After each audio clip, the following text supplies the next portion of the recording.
ከስትራቴጂክ መልካ ፖለቲካዊ ወሳኝነቱ በመነጨ የብዙ ሀገራት ፍላጎት መራኮቻ የሆነው የአፍሪካ ቀንድ ከልማት ይልቅ ግጭት፣ ከትብብር ይልቅ መገፋፋት መገለጫ ሆኖ ዘልቋል። በቀጠናው የወሳኝነት ሚና ያላት ኢትዮጵያ መረጋጋትና መተማመን ሰፍኖ በጋራ ተጠቃሚነት መርህ ትብብር እንዲጎለብት የመሪነት ሚናዋን ስትወጣ ቆይታለች። አሁንም እየተወጣች ይገኛል። ቀጠናዊ ውህደትን በሚያረጋግጥ መልኩ በአጀንዳ 2063 የተቀመጡ አህጉራዊ ግቦች እውን እንዲሆኑ በቀዳሚነት መታተሯም ለአብሮ መልማት ያላትን ቁርጠኝነት የሚያረጋግጥ ጠንካራ አቋሟ ነው። ይህ ቢሆንም ከቀጠናው ተሻግሮ በውስጣዊ ጉዳይ ስንጥቃት ያገኘ በመሰለው ጊዜ ስውር እጁን የሚሰደው ኃይል የማተራመስ ተልዕኮ መነሻ ከካይሮ የሚመዘዝ ሆኖ እናገኘዋለን።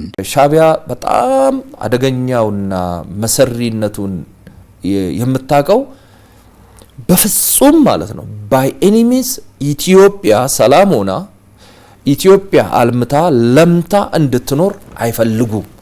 ይሄ ደግሞ የማን ፕሮጀክት ነው? የግብጽ ፕሮጀክት ነው። ያካሄድ ባዝማናት ያልተቀየረ የካይሮ ቀጠናውን የመዘውር ከፍ ሲልም ከውስጣዊ ጉዳይ ባሻገር በተጎራባች ሀገራት መካከል ጥርጣሬን በመዝራት የመከፋፈል ፖሊሲዋን የምታራምድበት አንዱ መንገዷ ሆኖ ይነሳል። ለአብነት በህዳሴ ግድብ ላይ የምትከተለው የተንሸዋረረ እይታም እውነትን ገሸሽ ያደረገ ይልቁኑ የኢትዮጵያን መበልጸግ የማይሻ እንደሆነ ከተደጋጋሚ ድርጊቷ መረዳት የተቻለ ነው። ግን እውነታው ከካይሮ በተቃርኖ ስለመሆኑ የቀጠናው መሪዎች የሰጡት ማኝነት እዚህ ጋር ለአስረጅነት ማንሳቱ ተገቢ ይሆናል።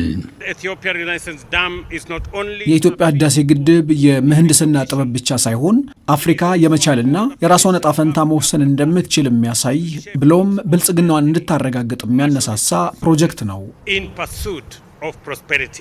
ዓለም በሙሉ ያስደነቀ ፕሮጀክት ነው። የአፍሪካ ፕሮጀክት ነው። የኢትዮጵያ ወዳጆች በሞላ ዛሬ ድል አገር ሆነች። ሁላችን ደስ ብሎናል። ኢትዮጵያ ለአህጉራዊ ትልሞች መሳካት አጋርነቷና ቁርጠኝነቷ የጸና ነው። ከዚህ ባለፈም የተፈጥሮ ጸጋዎችን አልምቶ መጠቀም ከራስ ባለፈም ለቀጠናው ሀገራት መትረፍም እንዲሁ የረዥም ጊዜ ግቧ ነው። ይሁንና ግን ይህ አካሄድ የመረቀዘ ቁስል የሆነባት ግብጽ አድብታ ከታላቁ ግብ ልታሰናክላት ላይታች ብትልም ከሀገር የተሻገረ አህጉራዊ የይቻላል አቅምን ያጎናጸፈውን ታላቁን የኢትዮጵያ ህዳሴ ግድብ ያለምንም ድጋፍ አጠናቃ በታሪክ ገጿ ላይ አዲስ ምዕራፍን ጽፋለች። ያለምንም ብድር ያለማንም ድጋፍ እውን የሆነው ይህ ውጤት የአፍሪካን የማድረግ መጻኢ ዕድል የሚበይን ነው። በዚሁ አጋጣሚ ወንድሜን ጠቅላይ ሚኒስትር አብይ አህመድን ላበረታታ ወዳለሁ። እየሰሩት ያሉትን ስራ አጠናክሮ ይቀጥሉ፣ ምክንያቱም ትክክለኛውን ስራ እየሰሩ ነውና። ኢንጂነሩ ኢትዮጵያዊ፣ ቴክኒሽያኑ ኢትዮጵያዊ፣ ያልታየ ኤክስትራኦርዲነሪ የሆነ ሁሉ እግዚአብሔርን መለመን፣ መጠየቅ፣ ሰላም እና የኢትዮጵያ ሕዝብ ይባርክልኝ፣ ፕሮጀክቱን ይባርኩልኝ።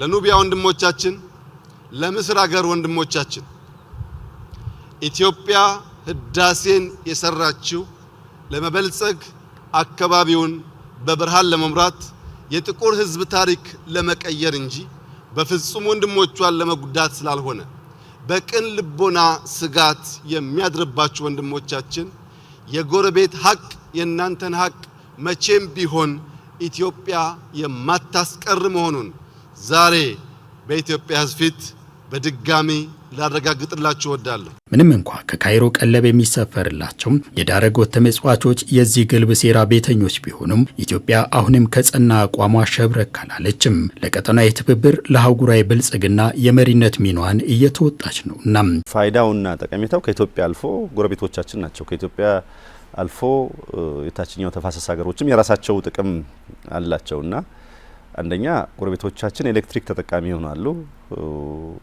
ጅቡቲ፣ ሱዳን፣